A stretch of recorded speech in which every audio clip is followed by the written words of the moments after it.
桃枝，侯府养了你这么多年，你也应该为侯府出点力了。表小姐不愿意嫁给相府那个瘸子裴昭，你知道该怎么做吗？奴婢知道，奴婢愿为表小姐替嫁。我是侯府婢女，4年前大少爷顾慈安醉酒后囚禁了我。自那之后，我便成了他房中没有名分的通房丫头。他下手没轻没重，疼得我眼泪快掉下来了。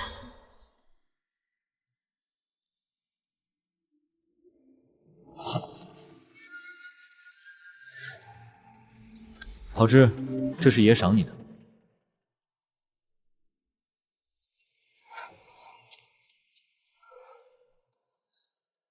少爷，可否给我个名分？我心里清楚，顾慈安真正喜欢的人是已有婚约的表小姐崔婵，可我还是问了。桃枝，你要认清自己的身份，你只是个奴婢，连给我做通房的资格都没有。我并不意外，因为我真正想问的并不是这个。我早已经受够了顾慈安，只盼他厌倦了我，能放过我。既然如此，少爷能不能放奴婢自由，别再纠缠奴婢？原来在这里等着我呢。怎么，想走？可我还没倦呢。你记着，你是侯府的家生子，一辈子都离不了侯府，也离不了我。你这气鼓鼓的模样，就像一颗熟透的蜜桃，当真可爱。慈哥哥，慈哥哥，你在那儿吗？阿慈，你们在这儿做什么？桃枝偷懒被我撞见，我正教训他呢。办事这么不利索，侯府是白养你的吗？我看你这个月的月强也不必拿了。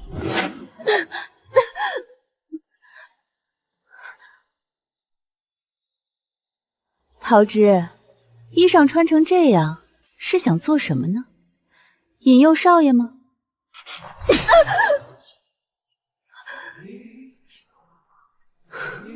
就你也配？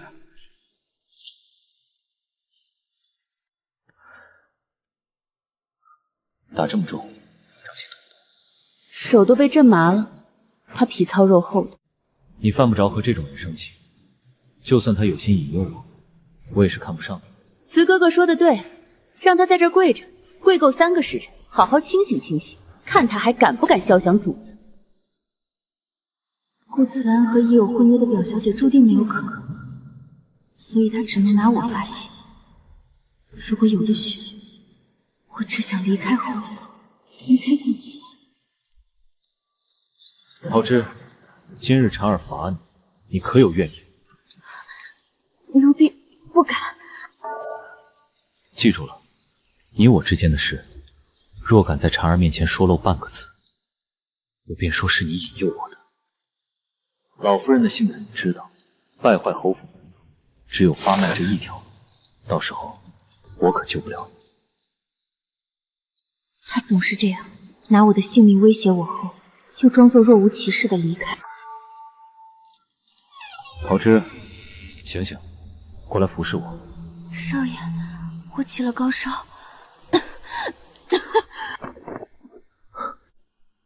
热乎乎的小桃子，正好，抱起来一定很舒服。在这一刻，我感觉自己像个物件，连生病的权利都没有。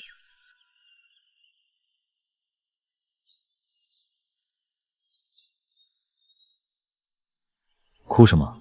等下让人给你煎药，风寒而已，很快就会好的。我不嫁，我死也不嫁给那个瘸子。婵儿，我这哪里是嫁人啊？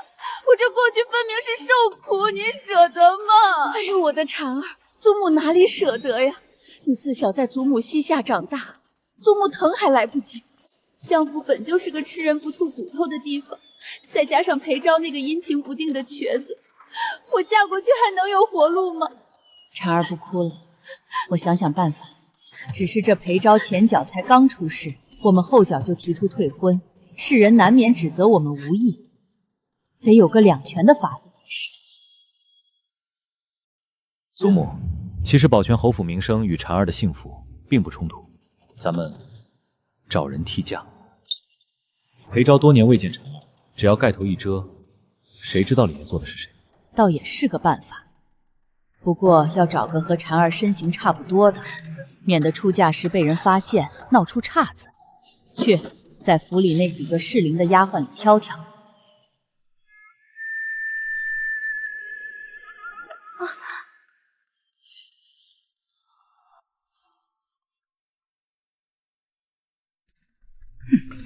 桃枝，老夫人找你，跟我走一趟。侯府养了你这么多年，你也应该为侯府出点力了。你知道该怎么做吧？老夫人嘴上虽是问我，可她手里翻来覆去的拿着我的卖身契把玩。我知道她是在告诉我的命捏在她的手里，我没有拒绝的余地。可她想多了，能离开顾慈安，我当真求之不得。奴婢知道，奴婢愿为表小姐替嫁。好，婚期就定在3月初3。你是大少爷院中的，你且回去跟大少爷好好告别吧。3月初3，刚巧这段时日顾慈安被派了公差，等到了3月中旬才能回京。是。顾慈安离京的前一日，心情大好，对我也温柔些。桃枝，过段时日我就要娶亲了。他当然欢喜，等我替嫁完成，他就能名正言顺地迎娶他的心上人了。我想过了，只要你以后好好表现，等婵儿进门后，我给你个名分，让你做个通房。小桃子，你其实挺讨人喜欢的。少爷，奴婢来月事，身子不便。其实没有，我只是不想他再触碰我而已。喏，赏你的，这是我正儿八经送你的头一件礼物，你得时时带着，沐浴都不能摘下来。听见了吗？我看着这镯子，一点也不喜欢，它的形状就像是一个镣铐，看得我心生厌恶。奴婢谢少爷赏赐。想到要离开你一段时日，我还真有点不舍。乖乖在府里等我，等我办完差事回来，好好宠爱你。顾慈安，等你回来的时候，我已经离开侯府了。瞧瞧这相府的手笔，足足66台聘礼。这崔小姐嫁过去，真是金山银山啊！本来是桩好姻缘，可惜裴将军前段时日瘸了双腿。何止瘸腿，我听说那裴将军性情乖张，待人刻薄，实在不是良配。这么看，崔小姐好可怜啊，居然要嫁给这样的人。可怜的吗？66台聘礼，是我这一生都不敢想的。而替崔婵出嫁，竟是我逃离顾慈安唯一的出路。真正可怜又可悲的那个人，是我。世子爷回京了，世子爷办完差提前回来了。他竟提前回来了。祖母，这丫鬟找得好啊，瞧这身段，跟婵儿简直一模一样，连我都快认不出了。之前在府里，我怎么从未见过这好人？混账！这时候多什么嘴？还有，丫鬟之前就在你院里伺候，你眼瞎了不成？我院里呢？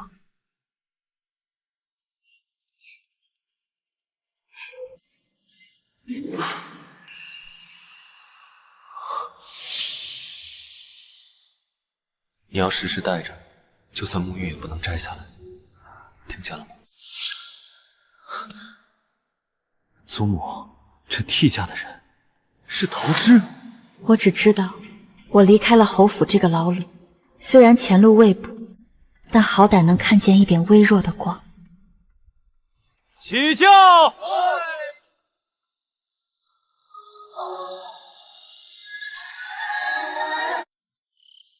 夫人，将军去席上敬酒了，您且坐稳，等会儿挑了盖头，这福气啊还在后头呢。多谢。福气？我这样的人，真的配有福气吗？桃枝，你不用担心，这门亲事是婵儿幼时定的。那裴昭与婵儿多年没见，他绝对认不出你是谁。只要你进了相府，收收你那性子，以后你就是正经的相府夫人，再没人敢轻贱你。老夫人说，只要进了这道门，就没人敢轻贱我。可裴昭，传闻中那个阴晴不定的残废将军，真的不会发现我吗？我好怕。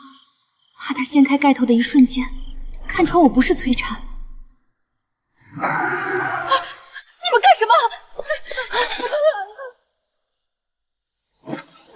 好你个死丫头，竟然敢冒充表小姐替价，谁给你的狗胆？嬷嬷，您这是做什么？哼，你瞧瞧你们老夫人亲笔写的退婚信。侯府刚传回话，说真正的崔小姐被人打晕，反锁在柴房里，差点没命了。侯府送来的66台嫁妆都被抬走了，你还有什么好说的？你就是个冒牌货，妄想攀龙附凤。桃枝此地仗着几分美色，心气极高，竟生了贪念，攀附权贵。他趁人不备打晕禅，反锁于柴房，李代桃僵。怪我侯府管束不力，丞相想如何处置这丫鬟都行。若是看着碍眼，便送回永平侯府，我必狠狠惩治，令他求生不得，求死不能。禅儿受此重创，卧床不起，足见他与裴将军缘分已尽，不如婚约就此作罢。原来如此，老夫人从来没想过让我顺利替嫁。她先让我上轿，转头就派人发现崔禅，把所有的脏水都泼在我一个丫鬟身上。崔禅受了重伤，相府理亏，这婚事就能顺理成章的退了。而我是他推掉裴昭这门婚事的最后一颗弃子。还愣着干什么？相爷说了，这等恶毒丫鬟即刻扭送回永平侯府，任凭老夫人发落。我不回去。我知道替嫁被拆穿，相府容不下我。可若我被送回永平侯府，要么被发卖到偏远地区，要么永远被顾慈安控制。那样的日子，我一天也过不下去了。我不能回去，我绝对不能回去！不要，我是冤枉的。你们在做什么？将军，这丫头居心叵测，老奴正要将她扭送回侯府法办。他就是那位瘸腿的将军，表小姐的未婚夫裴昭，我绝对不能回去。裴昭是我现在唯一的希望。辞嫁一事从头到尾都是侯府策划，我也是被迫无奈才诓骗将军。求将军开恩，留我一条性命，哪怕在这府里当个最下等的奴婢也成。求你救救我！死丫头，将军面前竟敢如此放肆，撒手！住手！我怎么向他求救了？京城都传裴昭是个杀神，大婚之日遇到这事，只怕他会杀了我吧。别跪着，地上凉，起来吧。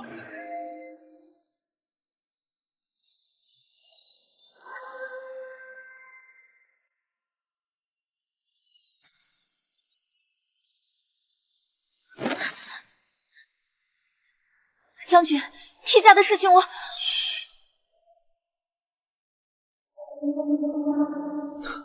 无需解释，我知道你是被迫，也知道永平侯府的老夫人撒了谎。将军，可是侯府来信说，他若真存了攀龙附凤的心思，又怎会选我这样断了双腿的瘸子？想来是崔家小姐嫌弃我，不愿嫁过来，老夫人这才想出个这样的法子。你叫桃枝，对吧？我是。父亲想把你送回侯府，我却觉得侯府能干出这样的事情，必然不是什么好人家。你是想回永平侯府，还是想留在我的身边？我怎么会想回永平侯府那个吃人不吐骨头的地方？我愿给将军做一辈子的丫鬟，求将军收留。我会端茶倒水，奴婢什么都能干。都跟我行过拜堂大礼了，还做什么丫鬟？嬷嬷，把盖头捡起来。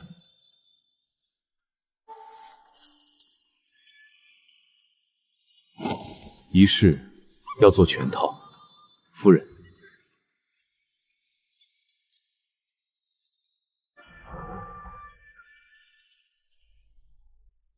那66台聘礼，侯府已经退回来了。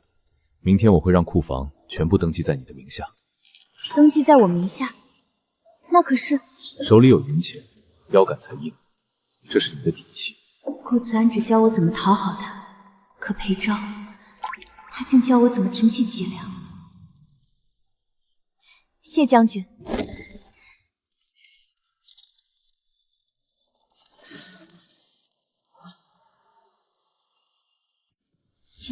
今夜是洞房夜，他会做什么吗？桃枝，莫怕，只要我还在，谁也带不走。睡吧。京城都传裴昭性情恶劣，嗜血古怪，可他明明是我见过这世上最温和、最明理的人。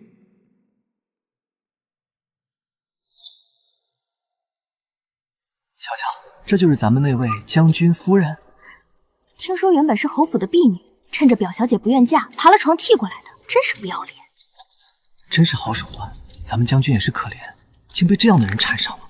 虽昨夜已经做好了心理准备，可听到这些话，我心里说不上的难受。说够了吗？什么时候轮到你们这群女子来会并本将军的夫人了？将军，小的一时口舌，小的知罪。知罪？我看你是嫌命长，都到院子中间来。桃枝是我裴昭明媒正娶的夫人，你们敬她当如敬我。此后若再有人敢在背后嚼舌根坏夫人名节，不必上报，一律杖责乱棍打死。奴才遵命。说这些话时，裴昭周身尽是肃杀之气，这时我才想起，他是战场上厮杀，从尸山血海里爬出来的将军，这便是被人护着的那句。夫人，这是账本，府里的进项你总要学着看。将军，我不识字。桃枝，这是你的名字。我的名字是不是太小家子气了？侯府里的小姐们名字都带方带缠的，我这就是个草木，一听就是丫鬟的命。谁说的？一阵小风花信早，仙道小桃枝。桃枝，你的名字是一个盛大的、无可替代的春天。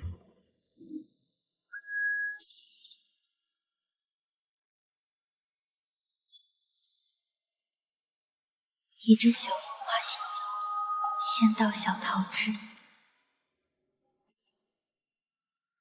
原来在将军眼里，我的名字是春天的意思。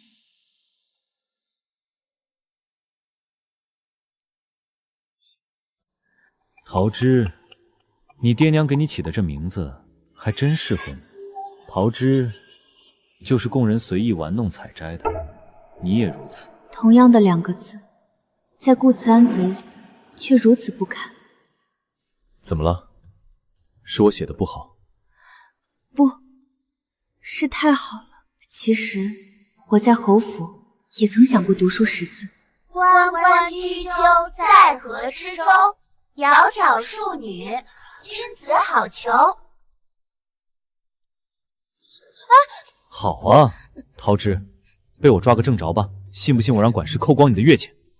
我没有偷懒，我是干完了活才过来的。我也想学学写。原来这是字，你不说，我还以为是鬼画符。你一个丫鬟学写字有什么用？要是再让我发现你消极背懒，我就告到管事婆子那儿去。我不是，我只是想认几个字。有这闲暇时间，不如好好学学怎么取悦我。你的前程捏在我手里，只要让我舒服满意了，你才会过得好，知道吗？收好了，别让那些闲杂人等打扰少爷小姐念书。将军，您知道吗？之前在侯府，他们是绝对不让丫鬟识字读书的。这就和只让男子上学堂，不许女子念书是一个道理。他们担心你们看了书开了智，就会萌生自己的想法，那就没那么好摆布了。但在我这里，没这样的事。将军，这是今日库房领用的签位，请您过目。原来在裴昭的院子里，连最普通的小丫鬟都是识字的。夫人，继续。将军，您军功赫赫，原本该住在相府最中心、最气派的院子。裴相他怎么忍心把您安置在这儿？不过是个不受宠的庶子，生母又走得早，在他眼里，我这个断了腿的儿子，若非还有点军功傍身，只怕早就被扫地出门了。竟是如此吗？原来传说中那可怕的将军，竟与我是同一种人，都是可怜人。别想这些，只要这方寸之地有你，便是最好的居所。今日这笔锋倒是比昨日更有劲了。是将军教的好。这里清静，奴婢觉得从未有过这样舒心的日子。这院子是全府最偏的，倒委屈你跟着我受这份清冷了。不委屈，比起侯府，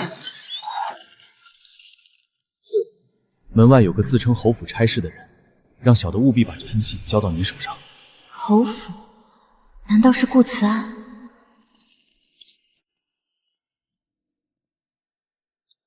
桃枝，今日戌时3刻，出来与我一叙。看着这封信，曾经在侯府被顾慈安纠缠的画面涌上我的心头。他生怕我看不懂字，甚至还在旁边画了男女相会的图。我都已经离开了侯府，顾慈安，你为什么还要阴魂不散地缠着我？你还真当我是你笼子里的金丝雀，招之即来，挥之即去吗？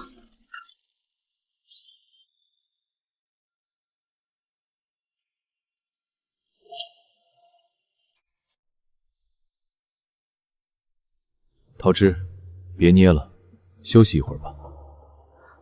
我不累，将军，多揉揉总是有好处的。万一哪天……不用白费力气了，我这双腿连刀子扎进去都没知觉，早就废透了。我也早就接受了，倒是你，别把自己累坏了。今日怎么一副心不在焉的模样？是不是府里有人让你受委屈了？没有，将军护着我，谁敢给我委屈受？今日戌时3刻已过，我没去赴约。顾慈安那个疯子，发现被我耍了，会做出什么事情来？当真没事？但我不敢告诉裴昭。裴昭是这样好的一个人，而我，奴婢是在想，明早该给将军熬什么粥。将军早些歇息吧。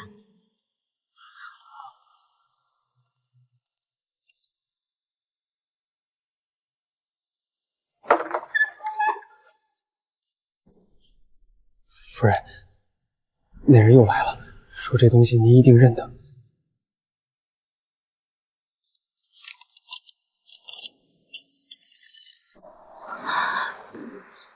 是那只镯子。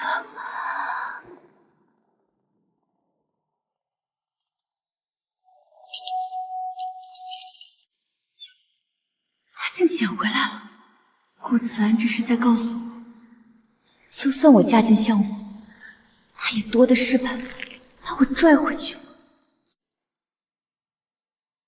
隔三差五，顾慈安便让人送些寻常物迹过来，每一次都在提醒我，他就在附近盯着我。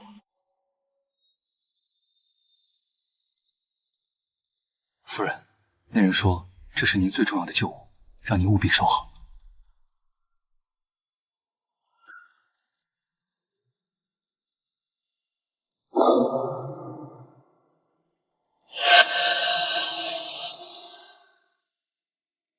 这件衣服，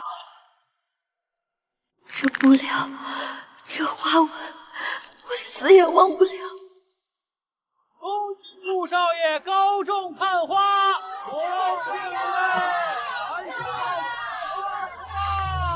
桃枝，过来。小桃枝，这就当做你送给我的礼物了。我知道，顾慈安这是在威胁我，若我不乖乖和他见面，他会将我和他的事情尽数抖出。可见面又如何呢？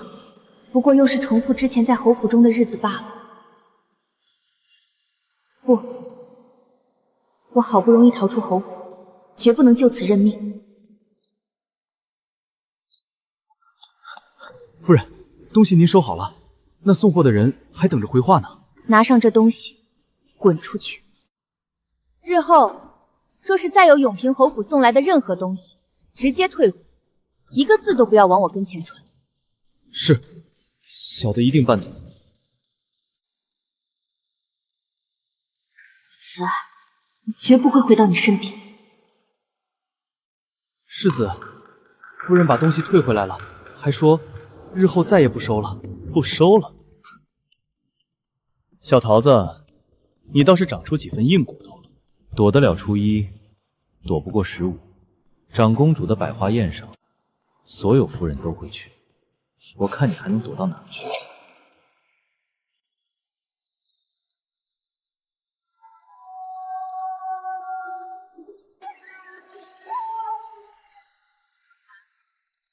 听说世子爷与世子妃成婚后如胶似漆，真是令人羡慕。慈哥哥待我极好，自然是不比旁人的。顾慈安分明已经同崔禅成婚，可隔了这么多人，他还是频频朝我看来，目光灼热，令我一阵反胃。不舒服？许是花香太浓了。裴将军，太子殿下在偏殿等候，有要事相商。我去就回，你就在此处，哪儿也别去。将军放心。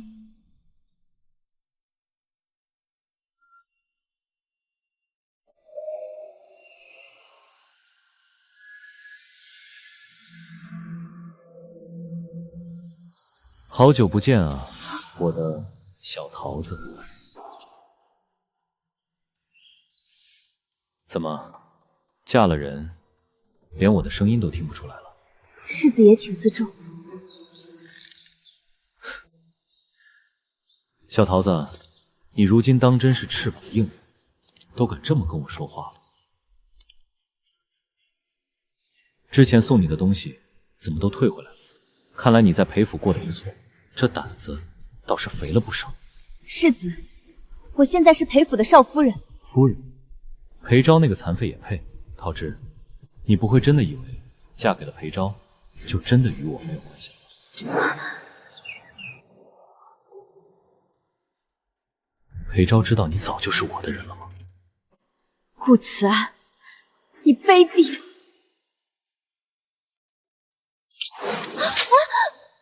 小桃子，还想往哪里跑？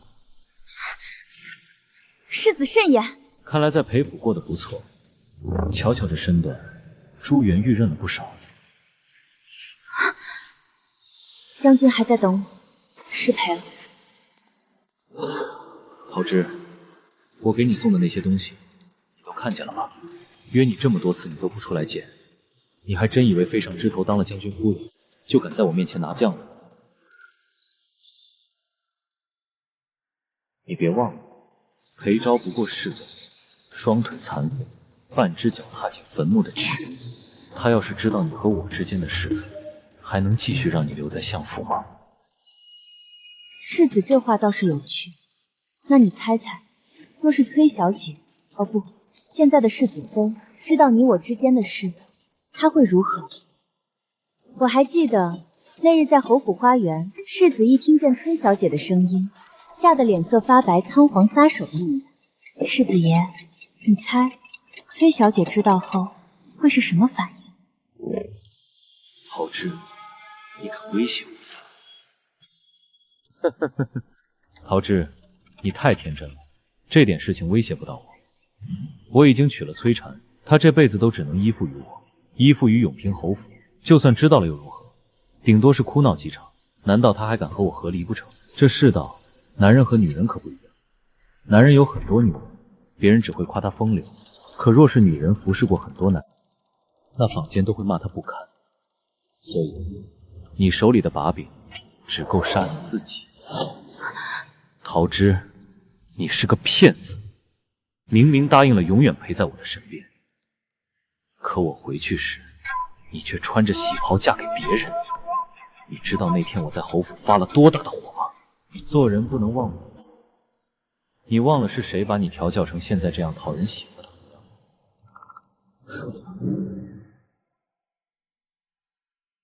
想来裴昭那个废人，从来没有碰过你吧？你今夜梳洗好，乖乖去春香楼等我，我可以考虑帮你隐瞒此事。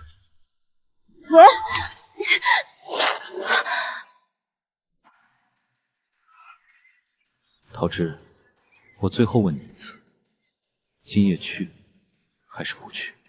不去，死也不去。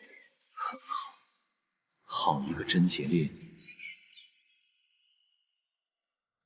裴将军，既然来了，何不出来叙叙旧？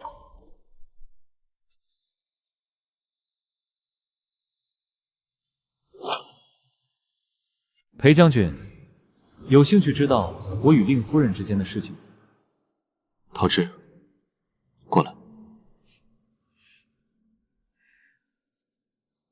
回席吧，我有些饿了，想喝碗粥。裴将军，你是聋了？我在问你，想不想知道你夫人的那些旧事？没兴趣。可是我很想说，怎么办呢？裴将军应该不知道吧？你娶的这个夫人，其实4年前就跟了我。那会儿她的身材还平平瘪瘪，不像现在这样玲珑有致。你如今看到的她，都是我一手带出来的。不要再说了，不要再说了。她腕上有颗朱砂，小腹上还有颗小痣。这4年来发生了多少次我是姐姐？我只记得，她这4年间，唯一可以依赖的人，只有我。够了，闭嘴！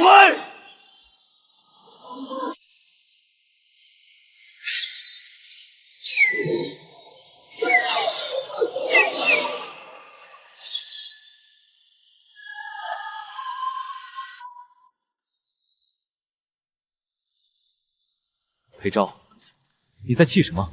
我说的句句属实，可没有半句虚言。你还真以为桃枝是什么好姑娘吗？她先恬不知耻地引诱我，见从我这里讨棉分五谷后，又爬到了你的床上。嫁到相府之后，我还给她送了不少东西，这些你也不知道吧？说真的，她的肌肤滑得像绸缎，可惜啊，你如今双腿废了，找死！你要干什么？将军，不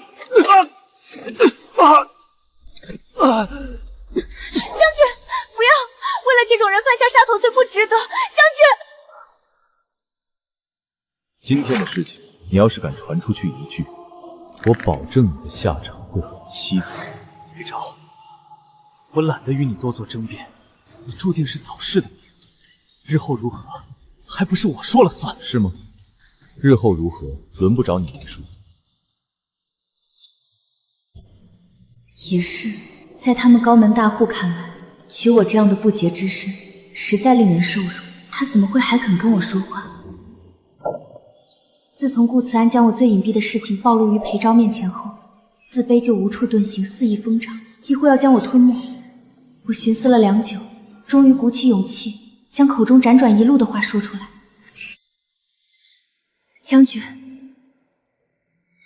，4年前，顾慈安高中探花那晚，我确实被他强行要了身子。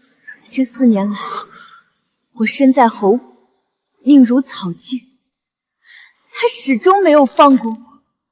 顾慈安说的对，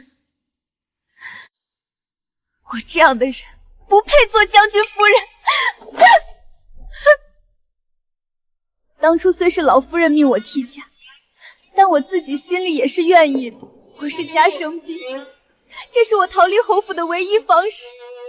是我欺瞒了将军，是我太自私了。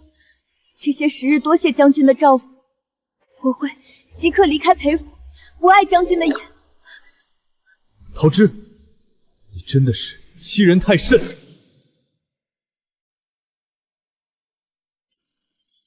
桃枝，我问你，你会因为我这双腿残废了，就看不起我，觉得我配不上你吗？自然不会。将军10岁从军，15岁擒敌手，19岁夺回4座城池，您是经才绝艺的英雄。秋木一战，您是为了救同袍才陷于埋伏，才废了这双腿。在我心里，这双腿是功勋，是荣耀，我疼惜都来不及，怎会嫌弃？既然如此，你为什么觉得我会嫌弃你？你是被迫的，你是受害者啊！我心疼你受了这么多年的苦，心疼的快要疯了，怎么可能责怪你？我只恨自己认识你太晚，恨顾慈安那个畜生仗势欺人，让你受了整整4年的委屈。桃枝，你听清楚，你没错，你只是在权力的压迫下，拼了命想要活下去而已。真正肮脏不堪的人是顾慈安，而你自始至终都干干净净。被顾慈安纠缠后的很多个夜晚，我都把自己泡在浴桶里，企图冲刷自己身上的污点。而现在，有人告诉我，受害者没有错，受害者干干净净。将军，莫哭，以后有我在，谁也不能再作践。将军，以前在侯府的每个晚上，我都把自己泡在冰冷的浴桶里，哪怕皮肤搓出了血，也觉得身上脏得洗不净。对，我没有错，受害者怎么会有错？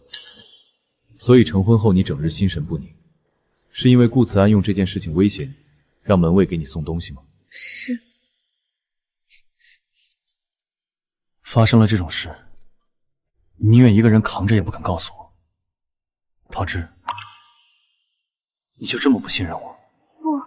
不是不信任，我只是怕污了将军的眼。别乱动！对不起，我是不是压疼将军了？我这就下去。这是将军的。桃枝，其实成婚那晚，洞房的仪式，我们还没走完，还差的那一步，今天我们可以补上吗？没事的，这种事情要看你的意愿，没关系。全凭夫君做主。这是我第一次真正的感受温柔。桃枝，相信我，顾慈安欠你的，我都会让他加倍还回来。说起顾慈安，我忽然想起，裴昭，我懒得与你多做争论，你注定是早逝的命，日后如何，还不是我说了算。可裴昭虽双腿残疾，但身子没有什么问题，怎么会早逝呢？腰使力，别光用胳膊，再来。力道够了，但心不稳。将军，以前您只教我识字，为何这2日开始，每天都要抽1个时辰教我习武？桃枝，你习武不是为了上战场，是为了自保，是为了以后再碰上顾慈安那样的人，你不用等我赶到，就能亲手打得他满地找牙。不知为何，看着这样笑意朗朗的裴昭，我心中莫名生出不好的预感。将军会一直护着我的，不是吗？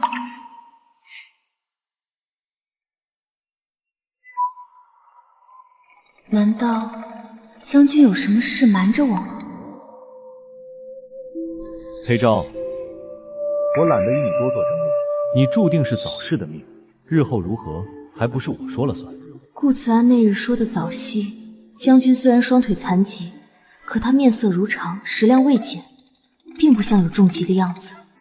顾慈安为何如此笃定他活不长？可是，如果他真的没问题，为何这几日教我习武时，那种紧迫感，就像是在跟时间赛跑？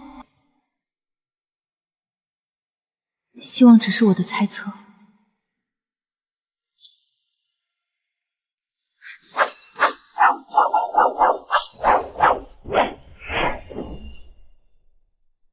出剑要狠，你要当眼前的木桩就是顾慈安，刺他的喉咙。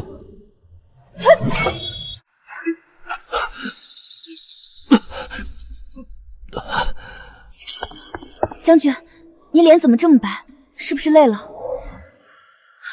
将军，裴昭，裴昭，来人，快叫太医！救命啊！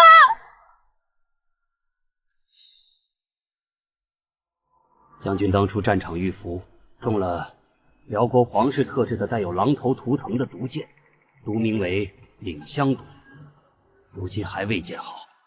毒？那为何之前从未发觉？此毒阴损，前几个月毒性被压制，尚未显现，可如今毒素已蔓延至四肢百骸，再也压不住了。最要命的是，这岭香毒，普天之下尚未有人制出解药。什么？没有解药？那我还有多少时日？长则3年，短则1年。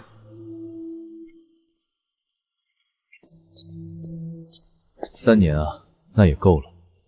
夫人，你去过幽州吗？没有。幽州的春天遍地是桃花，很美。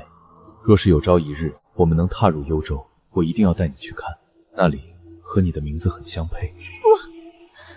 我不要什么春天，我要你活着，一定有办法的，将军，将军。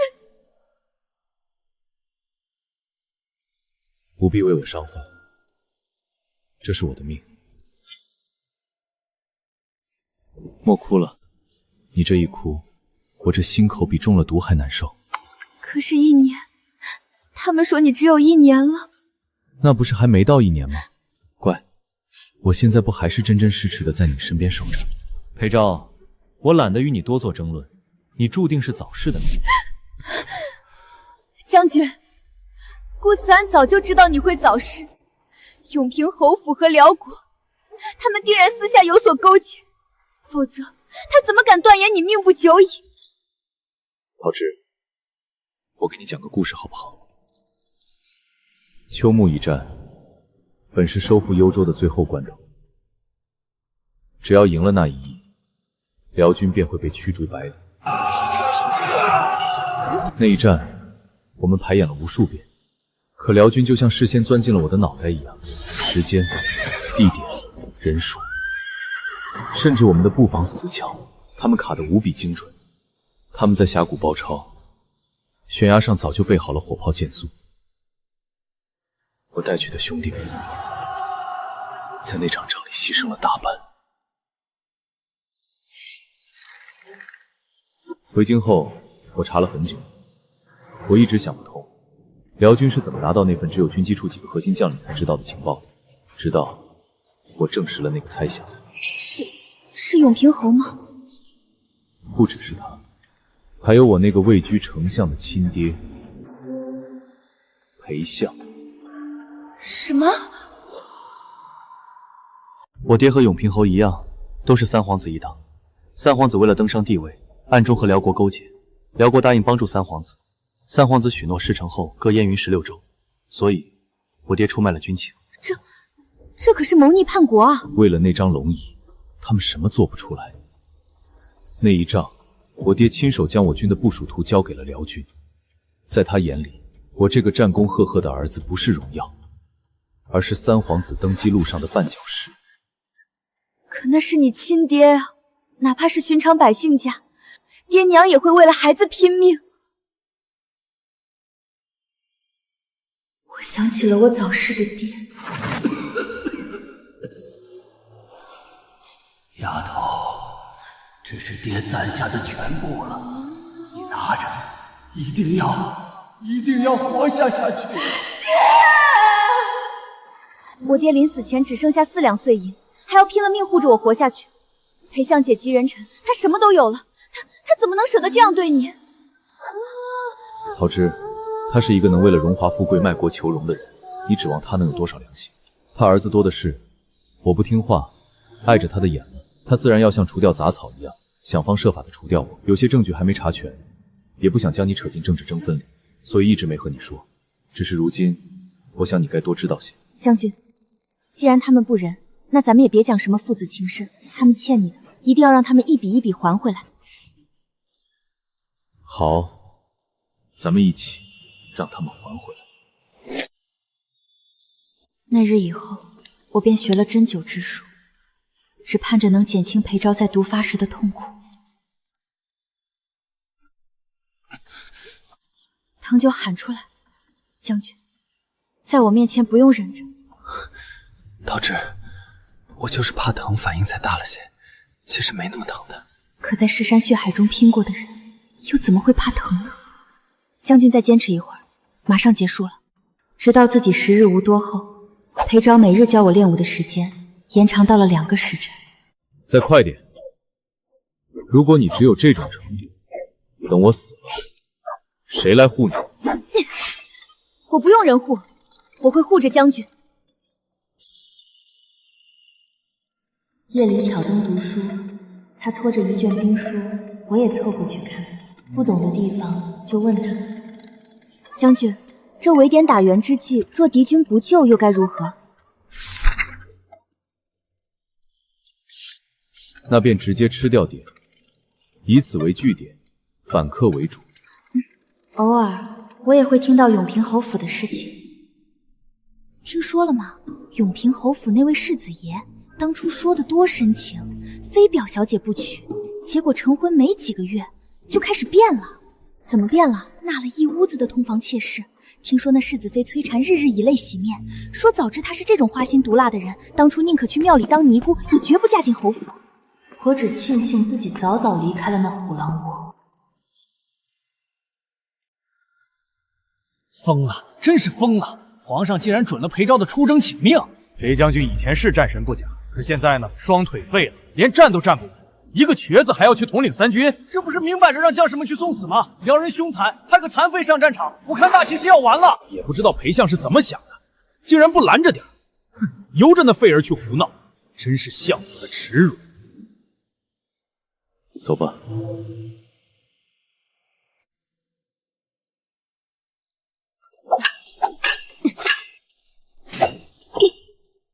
力道不错，速度再快点。10招了，陶志，现在的你，即便已是在我巅峰时期，也能撑过这10招。是将军教得好。这半年多的时间，他教我读书认字，教我御马剑法，我再也不是当初那个任人欺负的小丫鬟了。外面那些人的话，将军别往心里去。随他们说去，我在乎的从来不是什么战神名声，我只是想在死之前把这笔账彻底结了。时间转瞬即逝，很快就到了出征前一晚。将军的行军包袱我已经收拾妥当。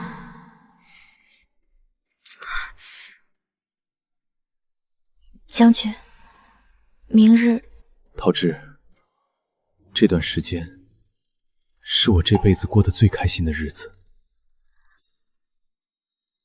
若我回不来，书房暗格里有给你的和离书和银票，你带着。我不要和离书，我只要你。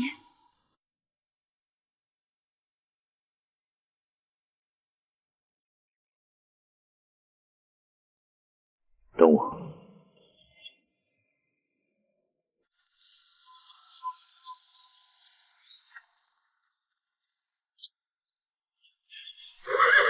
瞧见没？腿都得绑在马背上，这哪是打仗，这是去送死啊！将军，时辰到了，该启程了。夫君，带我一起去边疆吧。与其在京城日日提心吊胆，不如死生都在一处。夫人，边疆苦寒，且辽军凶残，您一个女子去那里成何体统？这半年，将军教我读书识字，教我御马杀敌，不就是为了让我有资格站在将军身边吗？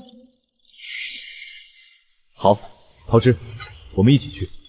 既然京城容不下咱们就去漠北，杀出一片乾坤来。启程。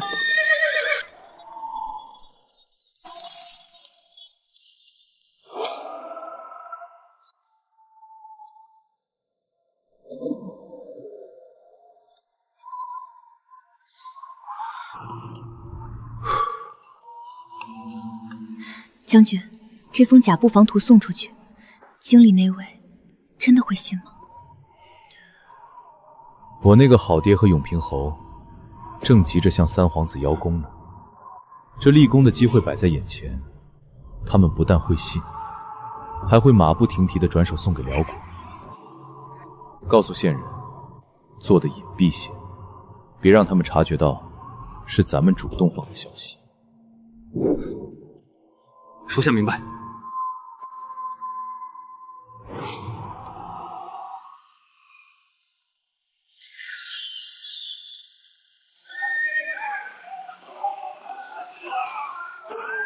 撤！快撤！情报有误，大秦军根本没撤出黑龙谷。将军，他们上钩了。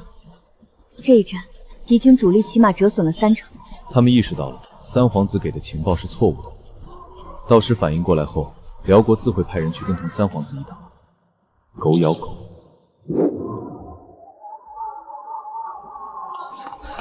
报，将军，大喜！京中传来密旨。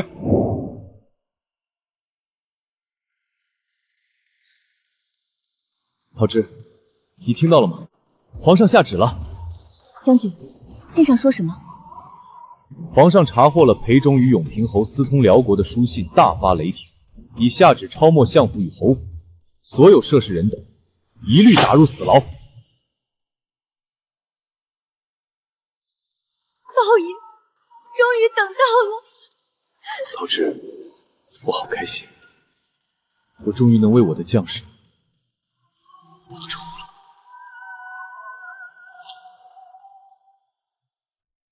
桃枝，你知道吗？这3年来，我没睡过一个安稳觉，只要一闭眼，我就能看见他们。将军，别说了，都过去了。他们生生泣血，让我为他们报仇。如今，我终于做到了。相府抄了，侯府亡了，三皇子的美梦碎了。桃枝，我终于能挺直腰杆去见那些兄弟了。将军，你慢点。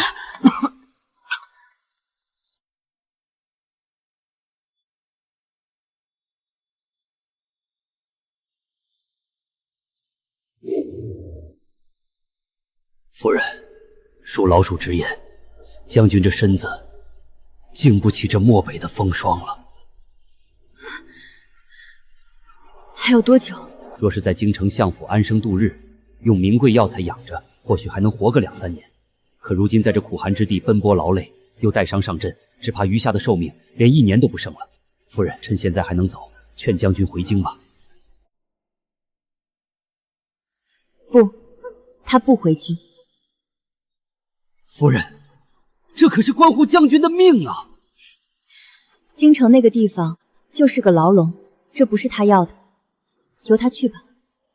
这最后的日子，哪怕只有1天，我也要让他凭着自己的心意，像个顶天立地的英雄一样活过。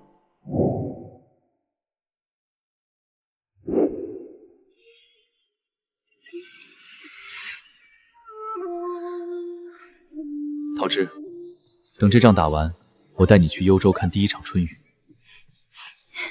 好，夫君说去哪儿，我就去哪儿。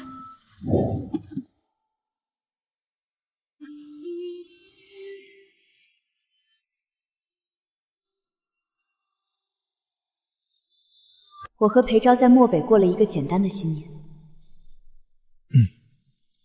桃枝，今日是除夕，也没什么好东西送你。这是我闲暇时自己串的。这红豆手串穿得歪歪扭扭的，上面还有血迹，那一定是他握不稳针线被扎破了指尖留下的。做的不甚精美，委屈你了。我很喜欢，它对我来说是这世上最精美的礼物。将军，我会一直带着它，这辈子、下辈子都不摘下来。他会永远替我陪着。桃枝，看那儿，翻过那座山，就是幽州。幽州。30年前，辽国土踏幽州城，我娘就是在那场浩劫里流亡京城。收复幽州，不仅是大齐的尊严，更是我裴昭毕生的夙愿。我一定要带你走进幽州的城门，看一眼我娘信里说过的那个春天。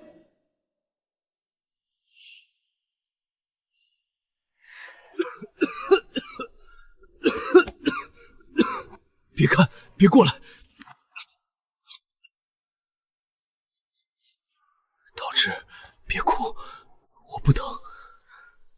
我不哭，将军，擦干净了，咱们回帐。明儿还要练兵呢。我不敢抬头，我怕裴昭看见我眼底的不舍。裴昭啊裴昭，幽州的春天太远了，我只想让你能好好的陪我过完这个冬天。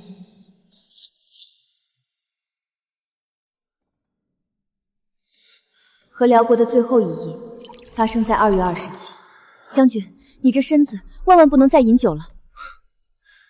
桃枝，莫拦我，明日便是2月27，此去不知归期，就让我也学学那慷慨悲歌之士，满饮这一杯。将军，你这何苦？桃枝，我是不是从没和你讲过我的身世？将军从未提起，我只知道将军是相府庶子。我娘原本是幽州人士，好人家的女儿。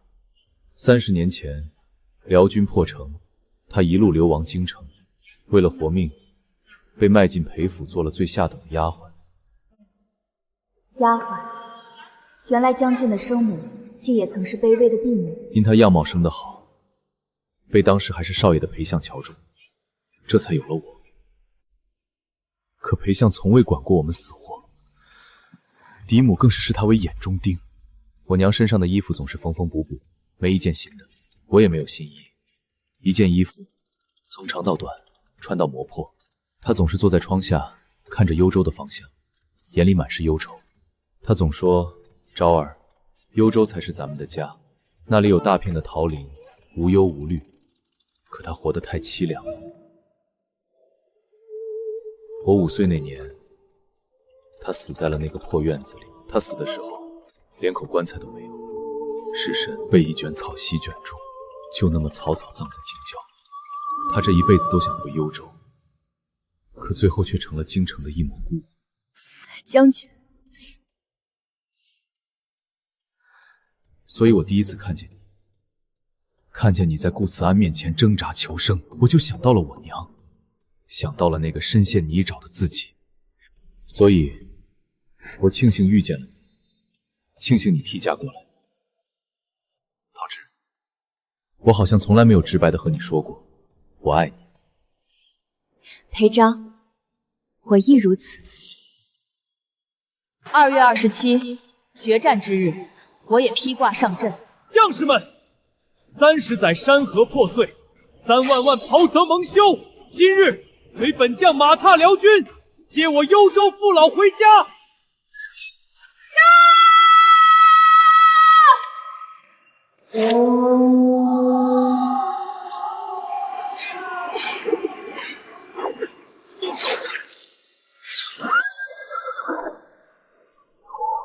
他不是个瘸子吗？为什么拦不住他？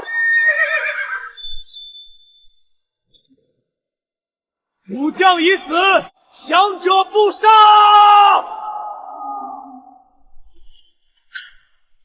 赢了，将军，咱们赢了，幽州回来了！裴将军万岁！咱们收复幽州了！桃枝，我做到了。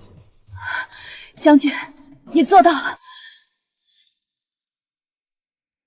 裴昭母亲心心念念了一辈子的幽州，她终于亲手打回来。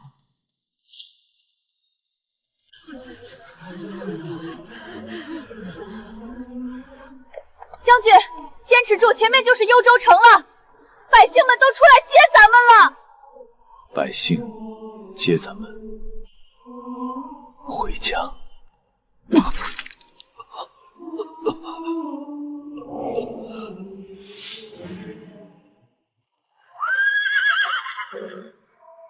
裴昭！桃枝，对不起，往后我不能护你了，只盼你余生能平安喜乐，健健康康。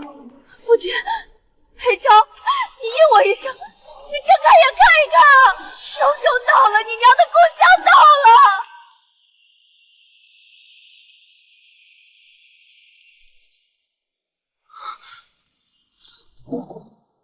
末将恭送裴将军凯旋，恭送将军恭送将军！夫君，你听见了吗？百姓们在喊你，将士们在送你。你用这副残躯换来了人间的春天，可春天到了，你却留在了这个冬天。顾慈安陪相，这是你们欠他的，我要让你们求生不得，求死不能。这是那个冬天漠北的最后一场雪，而我有3000离恨都被埋在了这个雪天。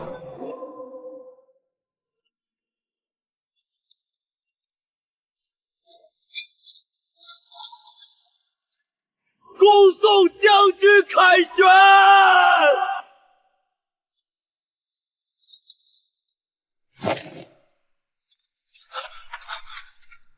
滚开！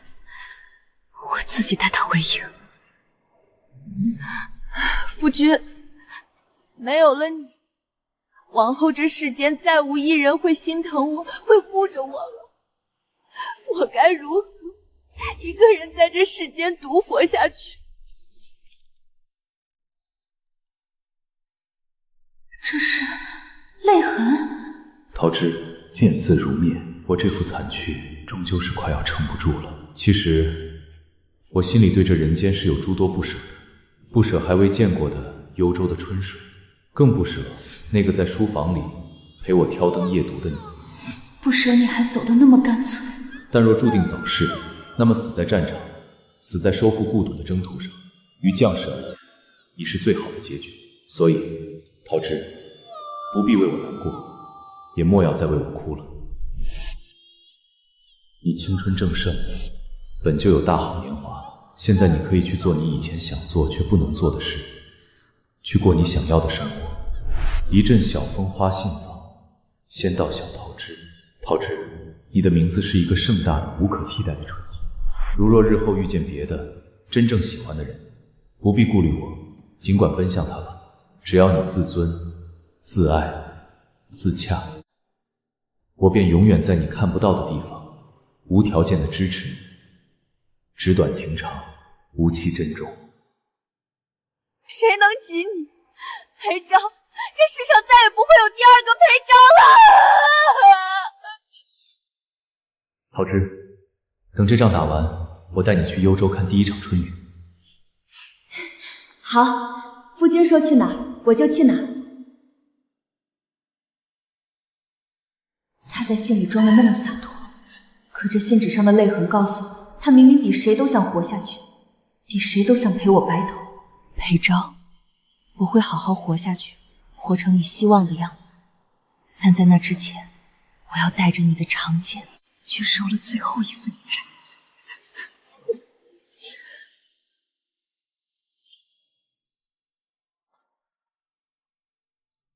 大哥，将军已经……您带着老头进去做什么？让开！这位是避世多年的诡异圣手，也是将军当年的救命恩师。我不信将军就这么走了。若这世上还有一人能救将军，便只有老神医了。神医，将军的命全系于您一身了。裴小子，当年老夫就说这仗打不得，你偏不听。不对，竟然还有一丝油气，这是领香毒攻心造成的假死，脉搏弱得几乎断绝，怪不得那群庸医察觉不到。你这混账，还是和当年一样硬气。裴昭，这领香毒已入你骨髓，你若再带兵强行操练，这心脏根本受不住，你会死在战场上的。老头子，幽州一日未收，我裴昭的命就不是自己的。你这是自寻死路。能以我残躯换幽州百姓安宁，死在冲锋的路上，那才是最好的归宿。你这混小子，老夫不会让你死的。没老夫的准许，阎王爷也带不走你。神医，将军他……吊住了，这一口命总算是从阎王手里抢回来了，但他中毒太深，能不能真正醒转，还得看天意。裴小子，老夫能续你命，但这幽州城外想让你死的人太多了。在你没醒来之前，你还没死的消息，不能让任何人知道。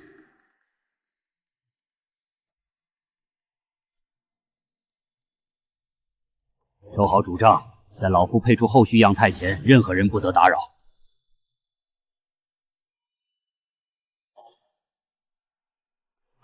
谁？狗小子，是老夫。老神医，将军他已经……您来迟了。听好，老夫接下来的话，哪怕是烂在肚里，也绝不能传出半个字。裴昭没死。你说什么？夫人明明探过了，将军确实没了气息。那是领香毒攻心造成的假死。老夫已用金针封穴，吊住了他最后一口气。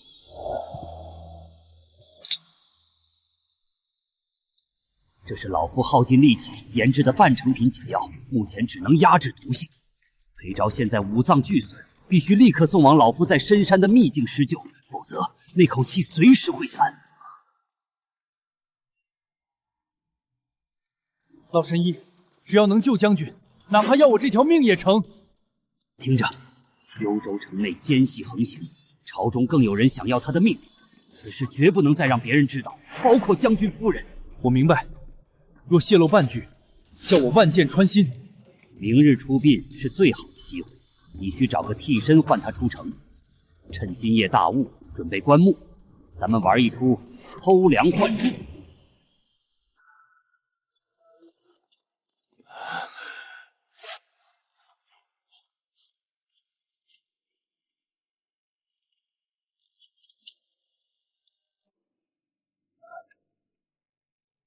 药效只有6个时辰，咱们动作要快。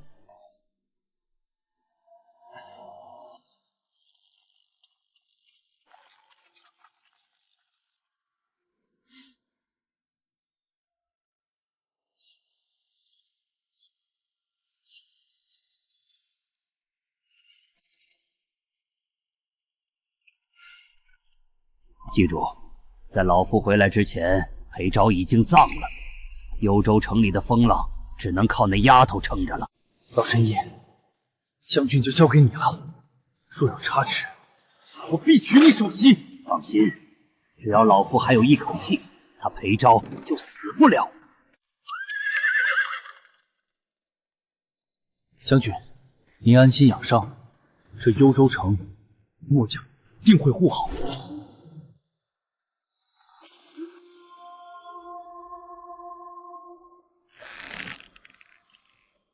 裴昭，没有你在的幽州春天还有什么看头？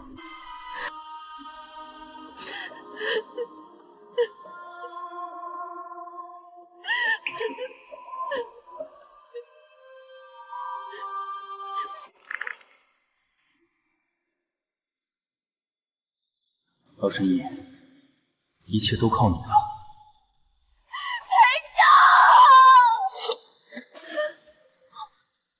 统领保重，将军阴魂在上，定不愿看到您如此折损身子。出殡。裴昭，你在这儿好好看着。你打下的幽州，我替你守；你未尽的仇，我替你报。欠裴昭的，我定会让他们双倍奉还。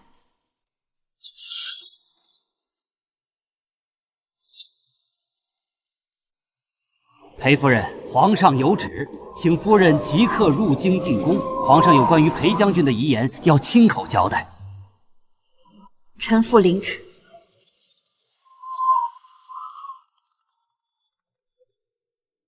裴昭乃国之栋梁，朕师以良将，大齐师以战神。朕本欲封他为异姓王，许他子孙万代如王。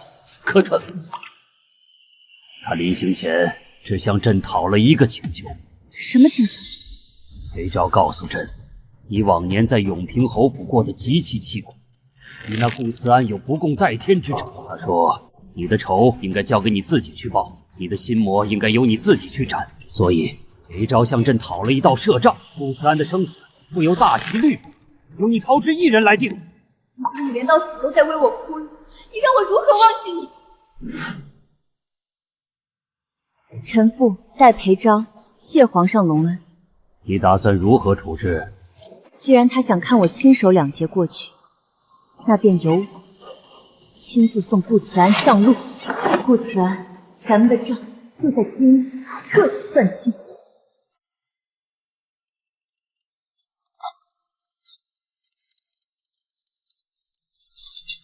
夫人，人就在里面。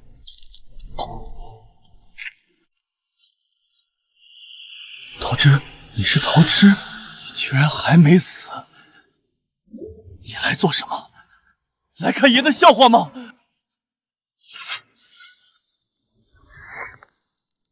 来送你上路。你送我上路？桃枝，你是不是忘了自己的身份？我是你的少爷，你是永平侯府签了卖身契的贱婢，你不能杀我！你忘了那4年吗？我们曾经多么恩爱，你怎么可以杀我？你的身体我最清楚不过，你这辈子都打着我的印记，杀了我，你就真的自由了吗？顾慈安，我对你从头至尾只有憎恨。4年噩梦，3000离恨，今日一并还你。顾慈安，已死。那个卑微的婢女桃枝也死，活着的是裴昭的妻，是大齐的姬。上次走这条路，你还拥着锦旗，笑着跟我说，幽州的春天快到了。可惜，你到底没熬过那个冬天。如今，路上只有我了。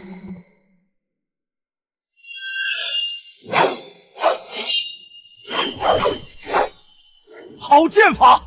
夫人这一招燕回巢，简直和当年裴将军一模一样。我的剑法是他亲手教的，自然是像他的。将军在天有灵，看到夫人如今能守住这幽州，定然欣慰。他教我习武，本是为了自保，可如今我想用这把剑护住更多人。身在侯府那个四方斋院时，我怎么也想不到，若干年后我会提剑从军，戍守边疆。那侯府的院子终究是太小了，小到只能装下勾心斗角，装下玩弄与作践。而这里的山河广袤辽阔，比那宅院大了1000万倍。裴昭，你且看好，只要我桃枝在一天，这幽州的1寸土地，辽人也别想再踏入半分。裴昭，你看，幽州的春天真的来了。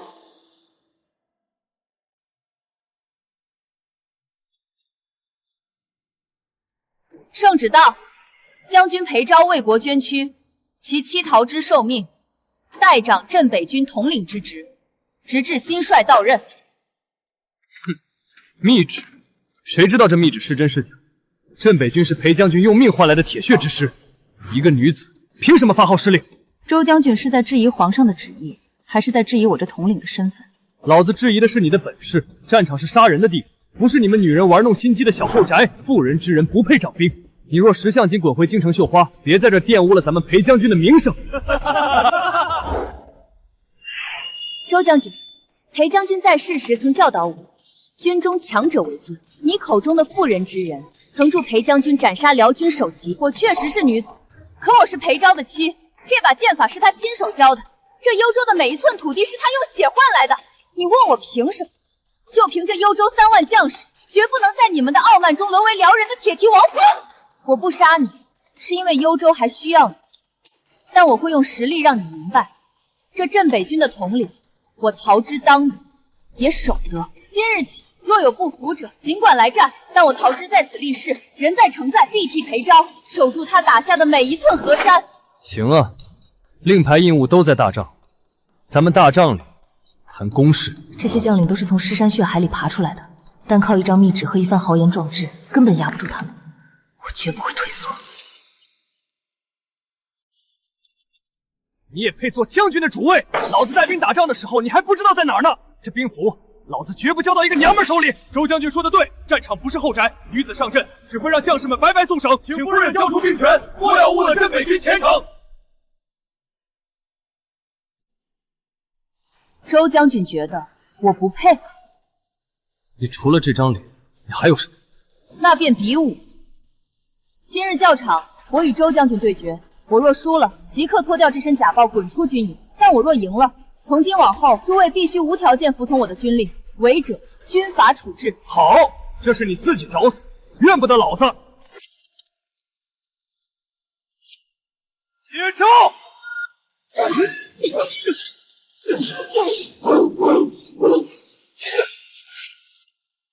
裴昭教我的破阵7式，第1式断水。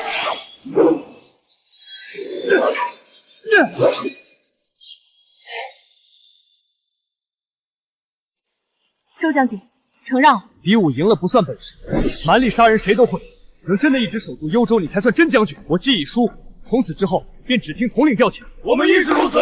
裴昭，我做到了，没有你，我也能护住我自己，护住我们的城。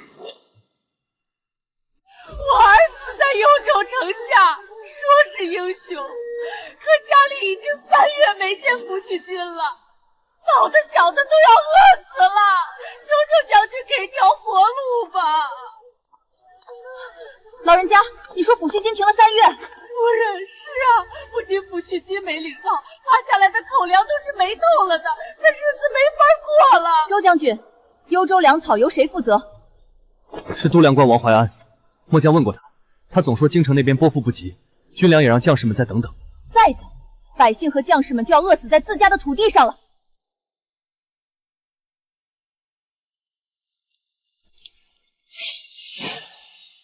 哟，统领大人，这漠北潮湿，陈粮受潮也是难免，下官正想办法。混账！你勾结地方官吏，倒卖精米3万晟，私吞军饷银钱5万两。你住的是高屋大院，将士们的家属却在吃发霉的骨壳。夫人，这账本是诬陷！把他给我拖出去！3日内，我要让阵亡将士家属领到最后1分抚恤金。镇北军流血，绝不能再流泪。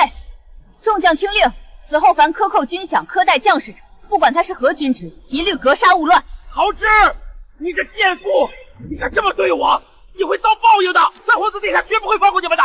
幽州城里多的是他的人，你们死期将至！你说什么？上次皇上虽然解决了丞相府和永明侯府，可三皇子提前得到消息，逃之夭夭，至今逍遥法外。难道将这个昏官打入大牢？另外，传信回皇宫，告诉皇上今天发生的这件事。统领，城内恐怕还有三皇子的余孽，必须封城彻查。不只是余孽，他敢这么说明白，定是已经在城里埋了必杀的案件。统领，青石关失守，辽军大将耶律雄率3000铁骑突袭，20名兄弟全部殉职了。耶律雄，狗杂种！统领，末将请命率1000骑兵去宰了那畜生，若不报此仇，末将誓不还营。周将军，不可冒进。耶律雄诡计多端，等咱们商量完，幽州的门市都被踩烂了，末将愿立军令状。好，准你1000轻骑，务必谨慎。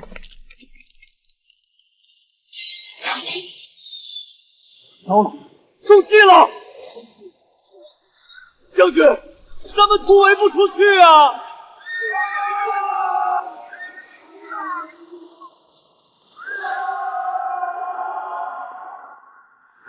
统领，周将军被困黑风谷，耶律雄在那边设了伏兵，咱们得赶紧去救。这图腾，将军当初战场遇伏，中了辽国皇室特制的带有狼头图腾的毒箭，毒名为凌香毒，如今还未见好。凌香毒，统领，快走吧，辽军援兵要回防了。当年害裴昭的人就在这军营里。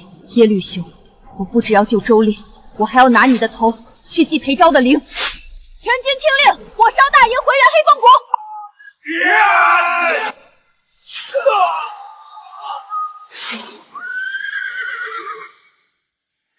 统领，末将以为再也见不到您了。周烈，还没死就给我站起来！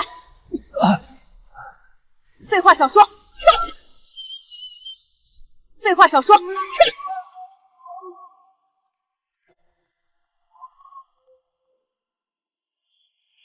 说，耶律雄突袭幽州，到底还有什么目的？我说，耶律将军奉了圣命，不仅要劫掠，还要取你的首级。取我的首级？是因为裴昭斩了我们太子，皇上震怒。杀我！好，我倒要看看谁先死在这漠北黄沙里。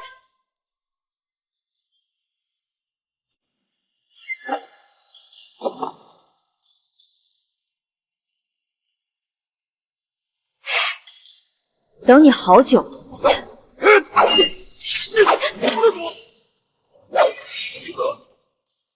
谁派你来的？不好！这个图案，裴昭和我说过，是三皇子的安慰专属图腾。三皇子远在京城，可手却伸到了我的营帐里。这幽州城又要你。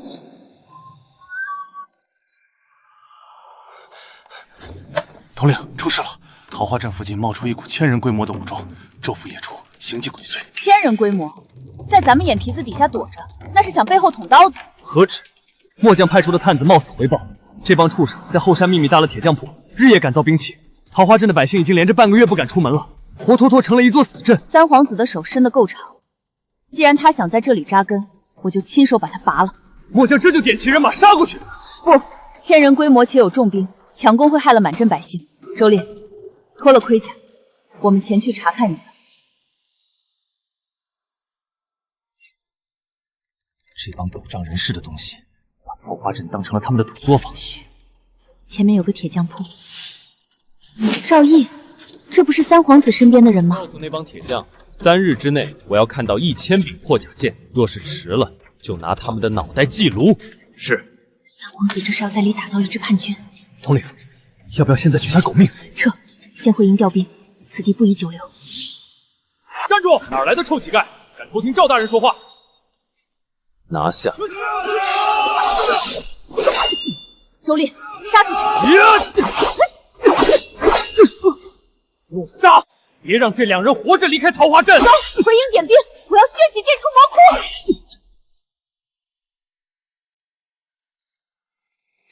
跑啊！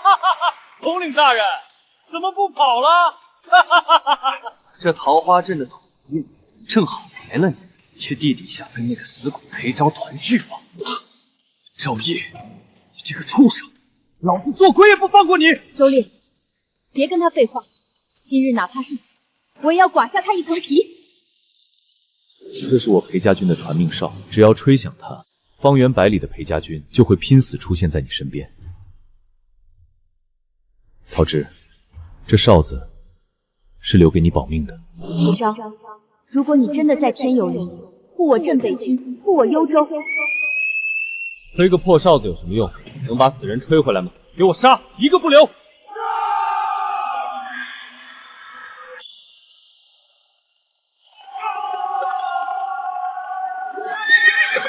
怎么可能？这附近怎么会有裴家军的精锐？既然要死，先拉你垫配！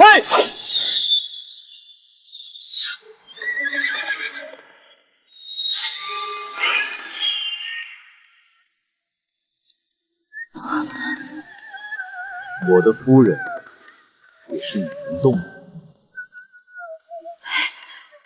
裴昭。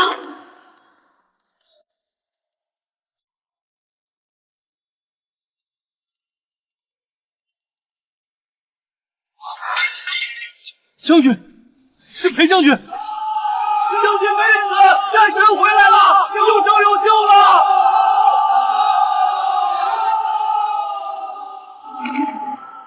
末将周勇恭迎将军凯旋归位，我回来了，我回来陪你们一起守住这幽州。诸位，这半年辛苦你们受累了。将军，当初你明明就没了气息。这到底是怎么回事？当初老神医潜入军营，发现我并未断气，将我救活。但因三皇子的人一直看着这边，老神医便将我未死的消息瞒了下来。这半年，他在深山秘境配成了解药，我这条命是他一针一针扎回来的。虽还带些余毒，但双腿已基本恢复。这等大事，为何不与我说？夫人恕罪，将军疗伤期间为保万全，命末将死封锁消息，只许末将暗中传递军中战况。我本欲多养段时日，可听说你要硬闯桃花镇，三皇子余党又已经按耐不住，我便出手。桃枝，我不忍心让你一个人面对那个恶狼。好了，具体安排我们明日再议。你们先出去吧。是。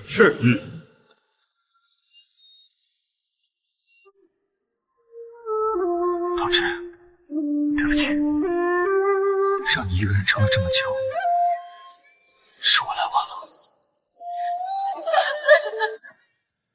了。以为我要带着你的剑死在桃花镇了，我以为我这辈子再也见不到你了。裴昭，你凭什么丢下我一个人？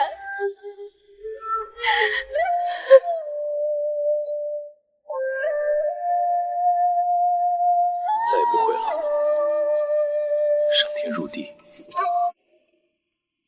我裴昭这条命从此之所。那你发誓？我发誓，绝不让你再一个人。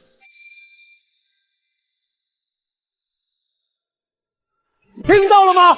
将军没死，战神活过来了！我就说裴将军是天上的星宿下凡，阎王爷哪敢收他呀？咱们幽州稳了！裴昭，又是裴昭，他不是死了吗？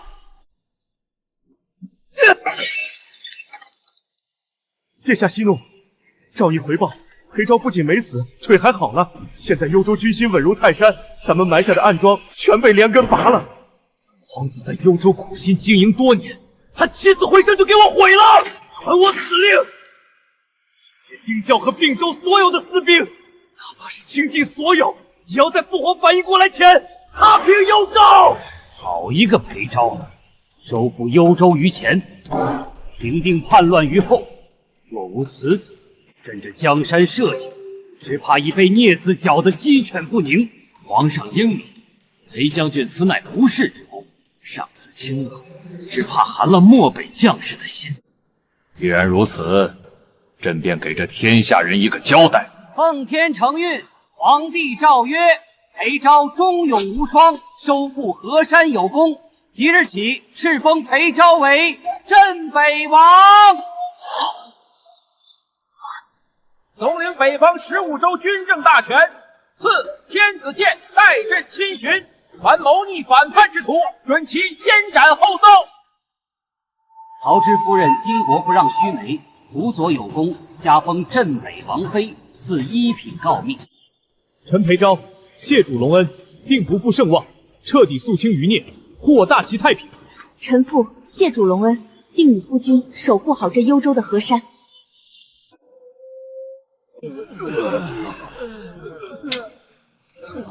统领，不行了，这疫病来得太猛，不过半日，新增病患已过100人，刚才又有5个没挺过去。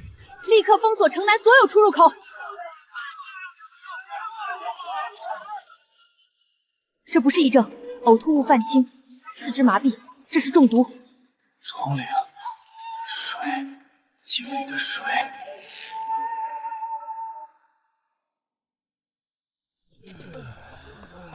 统领，出大事了！末将带人跑遍了全城所有的药铺，那些止泻、清热、解毒的药材，竟然在昨晚被神秘人全部高价扫空了。什么？没有解毒草，这满城的百姓只能等死啊！末将早调查到了，是三皇子在井水中投毒，现在全城百姓都已经中毒，这下怎么办啊？好一个三皇子，下毒断药，他是想让幽州变成一座死城，不费一兵一卒就让我镇北军瘫痪。周烈在哪儿？让他带兵去搜。我就不信这么多药材，他能一下全都运出城去。给我搜，每一寸地方都别放过！将军，你看这个。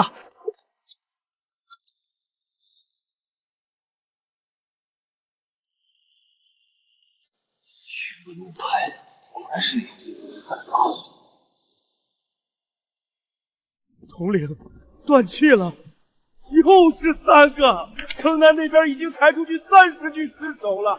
这毒邪门的很，微臣翻遍医书也找不到克制之法呀！ 30条人命三皇子，百姓的性命在你眼里就这么不值钱吗？统领，门口来了一个老头和一个童子，说是来送药的。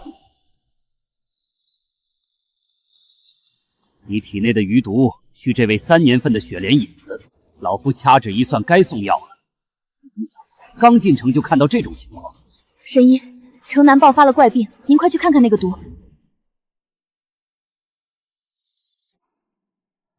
卑劣！这是辽国皇室秘制的枯水毒。枯水毒，此毒无色无味，混入井水中极难察觉，入体3日发作，先是腹痛麻痹，7日内脏腑便会如枯木般衰竭，到时大罗神仙也难救。神医可有解法？老夫先开个方子压住这口命，让毒性缓发，但要彻底根除，需要一味药引——冰魄花。此花致寒，能克万毒。冰魄花在哪儿能采到？幽州城西黑风崖。黑风崖，那里终年瘴气缭绕，山路陡峭如刀刮，更有辽军暗哨出没，那是真正的死地啊！7日，你们只有7天，7天内采不回冰魄花，这满城百姓便要陪着幽州城一起烂在地里。我去。不仅要去，还要快，但更要注意自己的安全。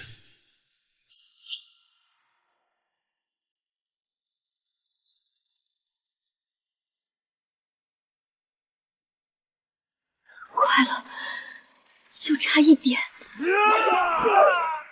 主子有令，带花的和采花的一个不留。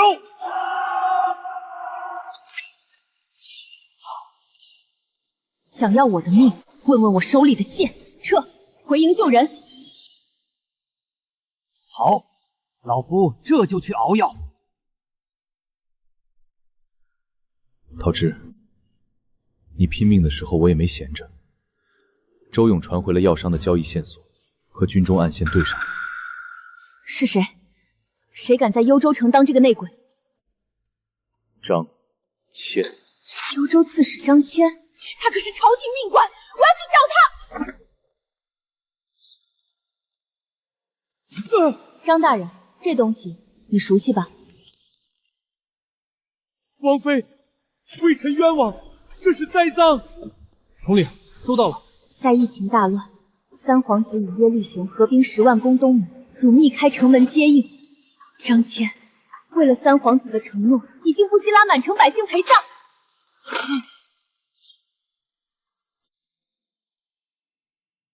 死了也洗不清他的罪名。全城发放解药，通告百姓，投毒者已伏法。好了，全好了，王爷和王妃救了咱们的命啊！疫情平了，接下来该去收了三皇子那10万大军的命了。幽州城门便是他们的葬身之地。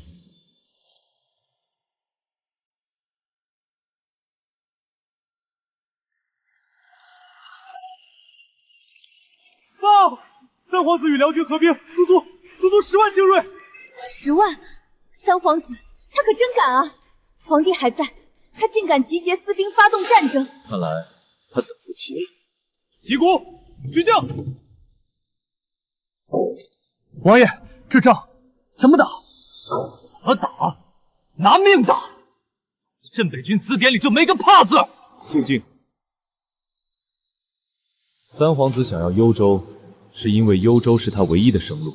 咱们退一步，身后就是大齐百姓，守住这一步，就是他的福。周烈，末将在。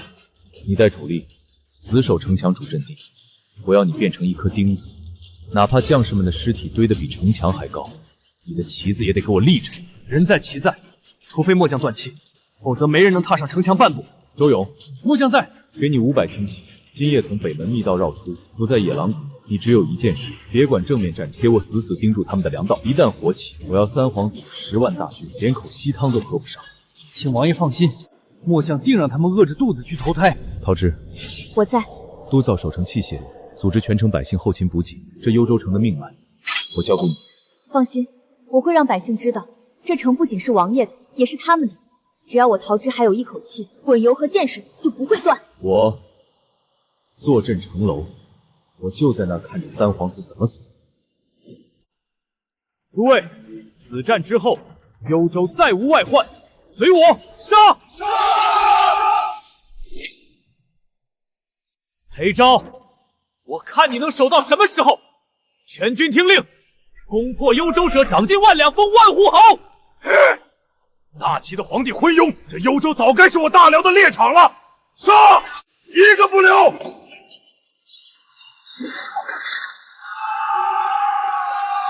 顶住！给我顶住！把云梯陷下去！不要乱！第一排举盾，第二排刺杀。幽州是咱们的根，退一步就是地狱。为了大齐，杀！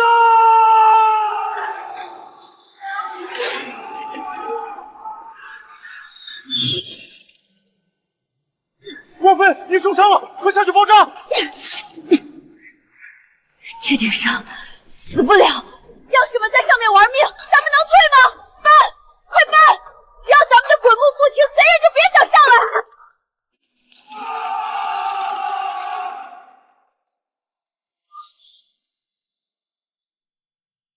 你受伤了，下去。你在，城在，我就在。看到了吗？咱们已经打退了他们5次，10万大军又如何？他们怕了。大军威武，王妃威武！死守幽州，死守幽州！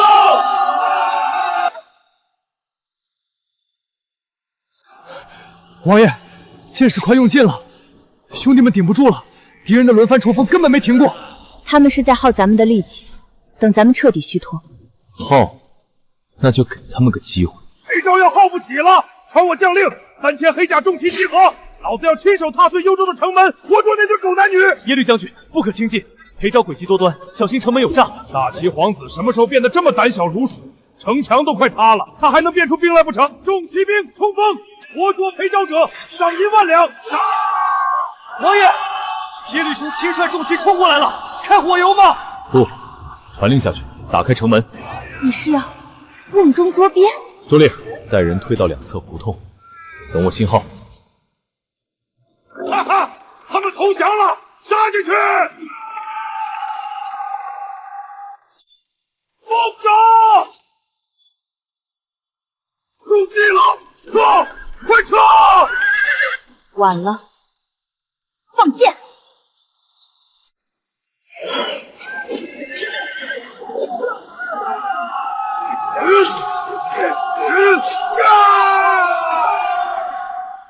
裴昭，老子誓报此仇！夫君，送他一份大礼。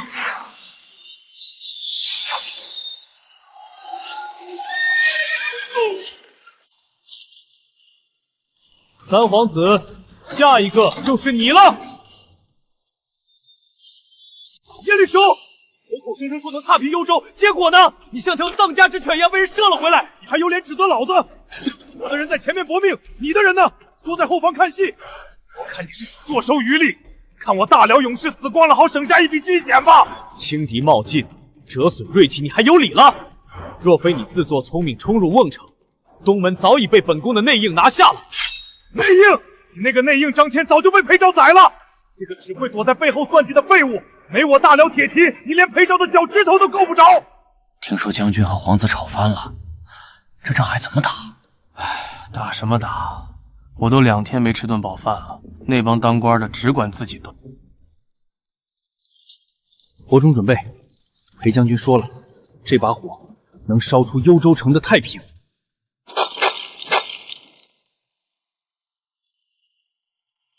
火起，撤！救火啊！粮草烧着了，快救火啊！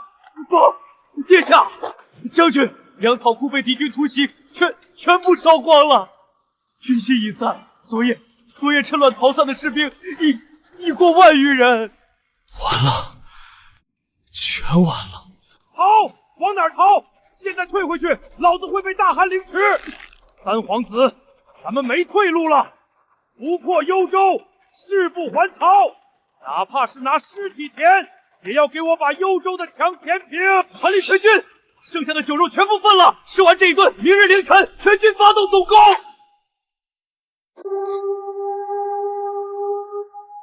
裴昭，当初在秋木山谷，老子没弄死你，是老子这辈子最大的错。秋木一战，3万跑友的血还没干。耶律雄，今天我拿你的头去祭他们的灵。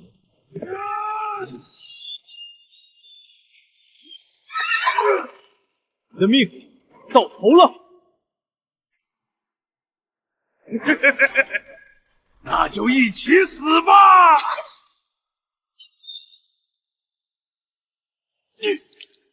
这一剑是为了幽州3万阴魂。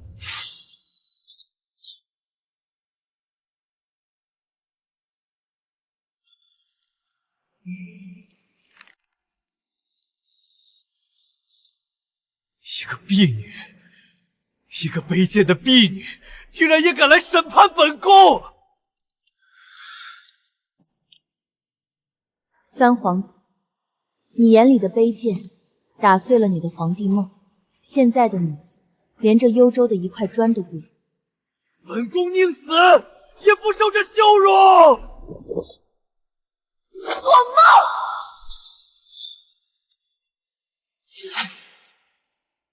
你的命要留给京城的断头将。辽军主帅已死，3皇子被擒，降者不杀！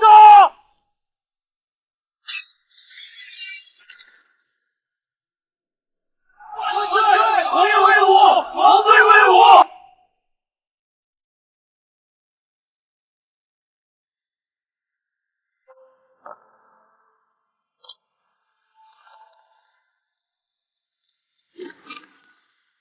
桃枝，我们赢了。我们赢了。幽州大捷！幽州大捷！镇北王裴昭、王妃桃枝，斩辽帅耶律雄，生擒3皇子，10万联军全歼！胜了，胜了！咱们幽州保住了！老天爷开眼啊！裴将军万岁！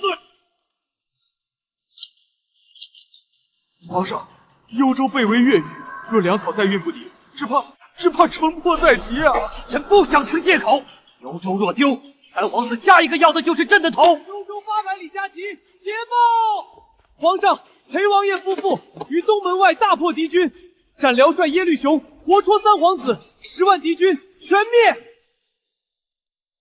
你说什么？好一个裴昭，好一个桃枝，10万联军！哈哈哈哈哈！孽子，你终究是输了。父皇，此乃社稷之幸，万民之幸。遗旨，老奴在。逆贼3皇子丧尽天良，卖国求荣，命即刻押解回京，于秋后施以凌迟之刑。朕要让全天下看看叛贼的下场。凡参与投毒勾结之余孽，不管官职大小，一律满门抄斩，绝不姑息。皇上圣明。太子，臣在。朕命你代表朕亲赴幽州犒赏3军，传旨幽州。参战将士官升3级，战死英魂追封厚葬。由朕要让大齐的将士知道，流血者绝不流泪。皇上万万岁，万万岁！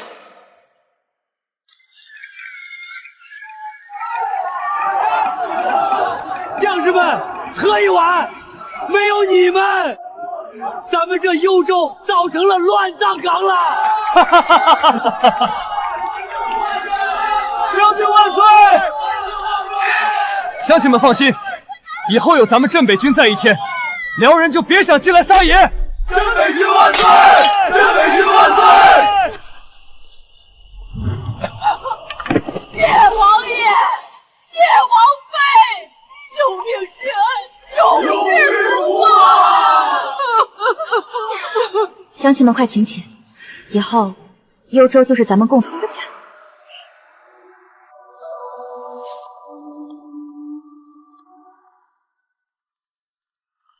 奏报王爷，皇上御批已到。皇上准奏，幽州减免3年赋税，拨款银元500万两，重建受损的学堂与医馆。还有呢？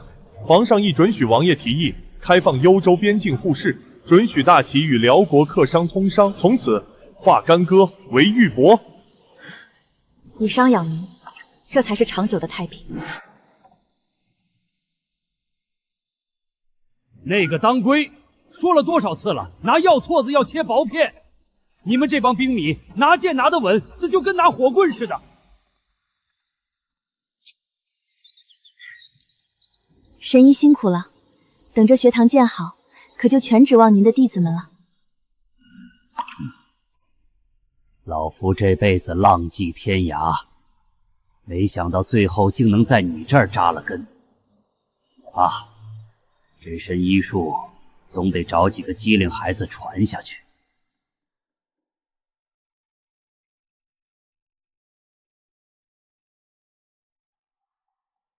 孩子们，跟着我读：一阵小风花信早，一阵小风花信早，天道小桃枝。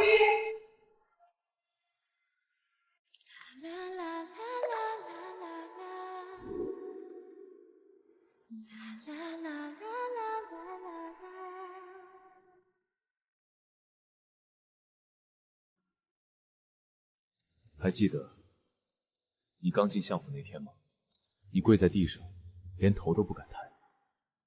那时候我总是在想，这个将军怎么这么不一样？不仅让我识字，还要盯着我练功。若不盯着，哪有今日名震天下的镇北王妃？桃枝，当初在书房，我曾对你说，你的名字是一个盛大的春天。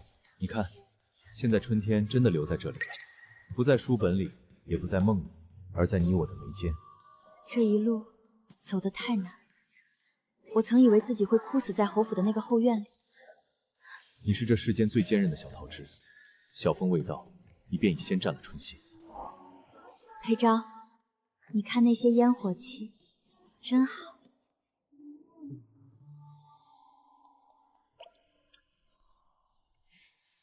这是你陪我打下的山河，我会陪你一直守下去。若有下辈子，你还要不要娶我这个小丫鬟？下辈子，我早早去侯府门前等着，不等别人作践你，我就把你带回家，只教你识字画本，绝不让你再拿一字钱。